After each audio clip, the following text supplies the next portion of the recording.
नमस्कार। हमारा अध्याय चल रहा था किसान, जमींदार और राज्य, जो अध्याय 8 है, जिसके अंदर कृषि समाज और मुग़ल साम्राज्य की बात चल रही थी। और ये लगभग 16वीं और 17वीं सदी के बारे में इसके अंदर बताया गया है, जिसके अंदर हमने किसान और कृषि उत्पादन और स्रोतों की तलाश कि क्या क्या स्रोत थे जिनसे हमें ये सब चीज़ें जो है वो पता लगी थी। जैसे जो उस समय के दौरान जैसे मुग़ल आए और फिर जैसे ईस्ट इंडिया कंपनी आई, तो उन्होंने जो जैसे डॉक्यूमेंट छोड़े, जो दस्तावेज़ छोड़े, तो उनसे हमें सारे स्रोतों से, उन्हीं स्रोतों से, जैसे आईने अकबरी लिखी गई, तो उन स्रोतों से हमें उस समय के बारे में सारा जो है वो ज्ञान प्राप्त होता है। तो उसके बाद आता है किसान और उसकी ज़मीन। तो किसान, उस समय के दौरान जो किसान था वो बहुत ही अच्छा उस समय माना जाता था। जैसे आज के समय में जो है वो नौकरी को सबसे अच्छा माना जाता है, तो उस समय किसान को सबसे अच्छा माना जाता था। किसान जो होता था वो मुग़ल काल के भारतीय फ़ारसी स्रोत किसान के लिए आमतौर पर रैयत या मुजरियान शब्द का प्रयोग जो है वो करते थे। कौन कौन से दो शब्दों का प्रयोग करते थे? एक तो रैयत और दूसरा शब्द जो है वो मुजरियान शब्द का जो है वो प्रयोग करते थे। और किसान को असामी जैसे शब्दों से भी पुकारा जाता था। और 17वीं जो उस समय 17वीं शताब्दी के दौरान जो किसान हैं, वो दो प्रकार के किसानों की चर्चा जो है वो की जाती थी। यानी कि दो प्रकार के किसान जो है उस समय होते थे, एक तो खुद काश्त और एक पाही काश्त। जो खुद काश्त होते थे वो अपनी ज़मीन पर ही कार्यों को करते थे, और दूसरे जो पाही काश्त होते थे वो दूसरे की ज़मीन पर, जैसे दूसरे की ज़मीन को ठेके आदि पर लेकर के और जो है वो कार्य करते थे। और जो पाही काश्त होते थे वो पहले जैसे कि क्या होता था कि जो दूसरे के खेत में कार्य करने के लिए जाते थे, तो वो या तो किसी मजबूरी से जाते थे ठेके पर, जैसे जो ज़मीन लेते थे, तो या तो वो दूसरे गांव के अंदर जो है वो मजबूरी के लिए जाते थे, और या फिर जैसे उनके पास ज़मीन जो है वो कम होती थी तब जाते थे। जैसे उनके गांव के अंदर अकाल आ जाए या भुखमरी पड़ जाए, या उनको किसी आर्थिक स्थिति का जो है वो सामना करना पड़े, तो इसके लिए वो जो है अपने गांव को छोड़कर दूसरे गांव में कृषि के लिए ठेके पर ज़मीन लेकर के कृषि करने के लिए चले जाते थे।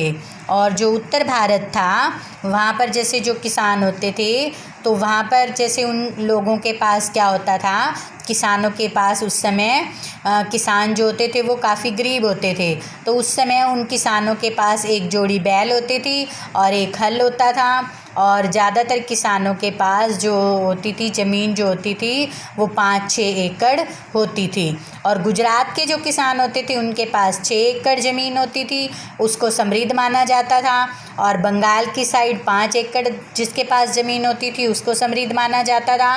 और जिसके पास 10 एकड़ तक ज़मीन होती थी उसको अमीर जो है वो समझा जाता था। और खेती व्यक्तिगत जो है वो मलकियत के सिद्धांत पर आधारित होती थी। किसान की ज़मीन जो होती थी वो उसी तरह खरीदी और बेची और जाती थी जैसे दूसरी संपत्ति मालिकों की। और जैसे जो 19वीं सदी थी उसमें दिल्ली और आगरा के किसान जो थे, किसानों की मलकियत का विवरण जो है वो 17वीं सदी में उतना ही लागू होता है। जैसे उस समय के दौरान जो हल होता था वो जैसे कुछ इस आकार का हल होता था, जिसके अंदर आगे जो है यहाँ पर जो फाल लगी हुई होती थी वो लोहे की लगी हुई होती थी, और ये सारा जो होता था वो लकड़ी का होता था, और ये ऐसे ऊपर से भी लकड़ी का ही बना हुआ होता था। और जो ये फाल लगी होती थी, ये जैसे पहले तो लकड़ी की फाल लगी होती थी, लेकिन लकड़ी की फाल जो होती थी वो ज़मीन को, जो सख्त ज़मीन होती थी, जो सूखी ज़मीन होती थी, उसको नहीं खोद पाती थी। तो इसीलिए जैसे जो ये लोहे की फाल जब लगाई जाने लगी, तो लोहे की फाल से ज़मीन को, सूखी ज़मीन को भी खोदा जा सकता था। तो उस समय के दौरान लोहे की फाल जो है वो लगाई जाती थी। और कुछ किसान जो जो थे वो क्या करते थे, ज़मीन की जब जुताई करते थे तो बुआई जब करते थे तो यहाँ पर जो है बीज डालने के लिए भी कुछ लगाया जाता था और इसी के द्वारा एक एक बीज को अंदर डाला जाता था और ज़मीन में रोप दिया जाता था। और दूसरी विधि जो होती थी वो छिड़काव की विधि होती थी, जिससे क्या होता था कि जो जमींदार होता था, जो जैसे जो ज़मीन पर कार्य करने वाला होता था, वो ज़मीन के ऊपर जो है छिड़काव के द्वारा जो बीज होता था उसको बिखेर देता था और फसल को उगा लेता था। तो सिंचाई और तकनीक, तो ज़मीन जो होती थी वो बहुतायत मज़दूरों की मौजूदगी और किसानों की गतिशीलता की वजह से कृषि का लगातार जो है वो विस्तार हुआ था। और उस समय के दौरान खेती का जो प्राथमिक उद्देश्य होता था वो लोगों का पेट भरना जो है वो होता था। तो इसीलिए ही रोज़मर्रा के खाने की ज़रूरतें जैसे चावल, गेहूँ, ज्वार आदि जो हैं वो फसलें उगाई जाती थी। तो जिन इलाकों के अंदर जो जहाँ पर बारिश अधिक होती थी तो वहाँ पर जैसे 40 इंच तक जहाँ बारिश होती थी तो वहाँ पर चावल अधिक बोया जाता था और बाकी स्थानों पर जो है जहाँ पर कमतर बारिश होती थी वहाँ पर गेहूँ, ज्वार, बाजरा आदि जो है वो बोया जाता था। और मानसून जो होती थी वो भारतीय किसान की रीढ़ की हड्डी यानी कि रीढ़ था। जैसे उस समय के दौरान जैसे मानव के जो शरीर होता है उसके अंदर रीढ़ की हड्डी जैसे कार्य करती है, तो वैसे ही कृषि करने के लिए जो मानसून होती थी वो भी इसी प्रकार किसान के लिए कार्य करती थी। और कुछ ऐसी फसलें थी जिनके लिए अतिरिक्त पानी की आवश्यकता जो है वो होती थी। तो उस समय के दौरान जैसे मुग़ल काल था तो सिंचाई के लिए जो राज्य था, राज्य में मतलब मुग़ल जो थे वो कार्य करते थे, तो वो भी जैसे नहरें आदि खुदवाते थे और नहरें और नाले जो है वो बनवाए जाते थे और पुरानी नहरों की मरम्मत आदि भी करवाई जाती थी। और शाहजहाँ के शासनकाल के दौरान पंजाब के अंदर शाह नहर एक नहर बनवाई गई थी जिसको शाह नहर नाम दिया गया था।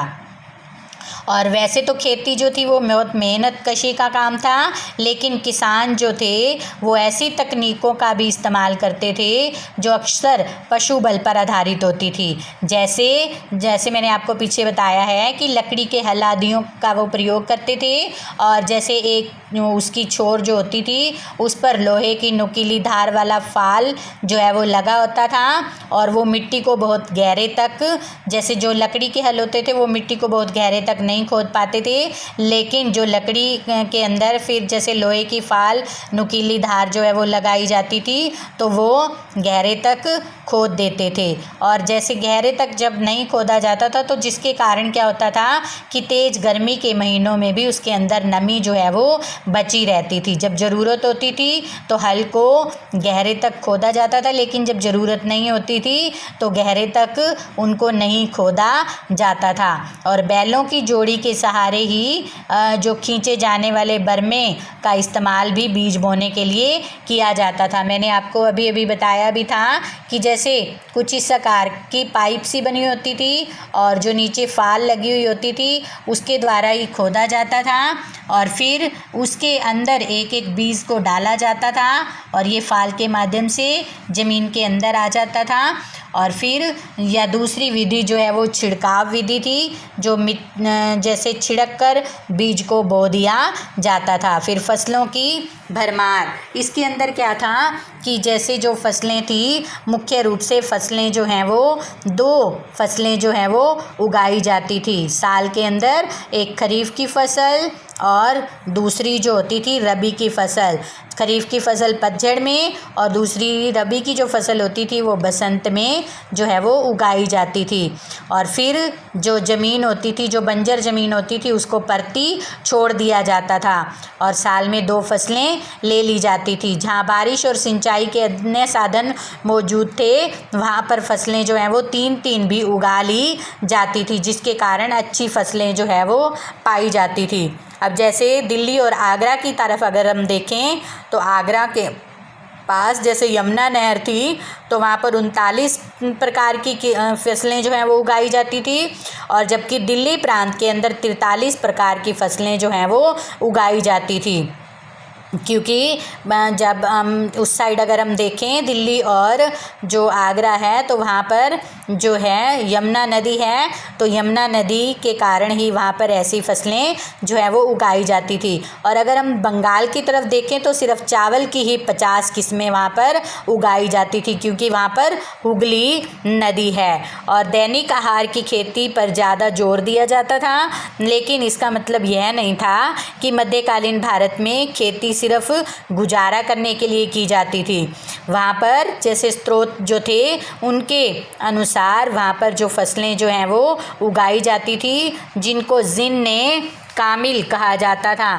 जिन्ने कामिल का मतलब होता था कि सर्वोत्तम फसलों के लिए उसको प्रयोग किया जाता था। तो व्यापार आदि भी किया जाता था, और जैसे गन्ने की और कपास की फसलें जो हैं वो व्यापार के लिए ही प्रयोग की जाती थी। और जैसे जो मतलब जैसे गन्ने और बेहतरीन फसलें जो होती थी उनको ही जिन्ने कामिल यानी कि सर्वोत्तम फसलें जो है वो कहा जाता था।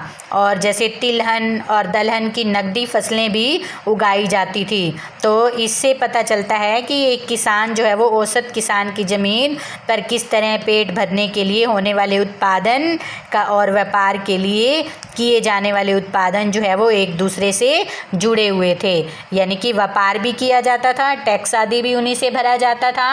और 17वीं शताब्दी जो थी उसमें दुनिया के अलग अलग हिस्सों में कई नई फसलें जो है वो भारतीय उपमहाद्वीप में पहुंची थी। जैसे मक्का जो है वो भारत में पहले नहीं उगाया जाता था, लेकिन जैसे मक्का जो है वो अफ्रीका और स्पेन के रास्ते से ही भारत आया था, और 17वीं सदी तक इसकी गिनती पश्चिम भारत की मुख्य फसलों में जो है वो होने लगी थी। तो वहाँ पर और भी अनेक अनेक जैसे फसलें और अनेक जैसे जो सब्जियाँ आदि थी वो भी लाई जाती थी, बोई जाती थी। और इसी तरह अनानास और पपीता जैसे फल भी वहीं से ही आए थे, अफ्रीका और स्पेन आदि से जो है वो आए थे।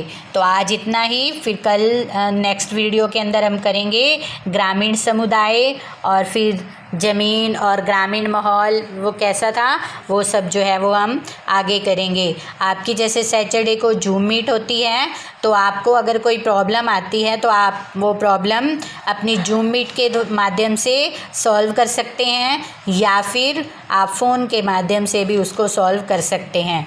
धन्यवाद।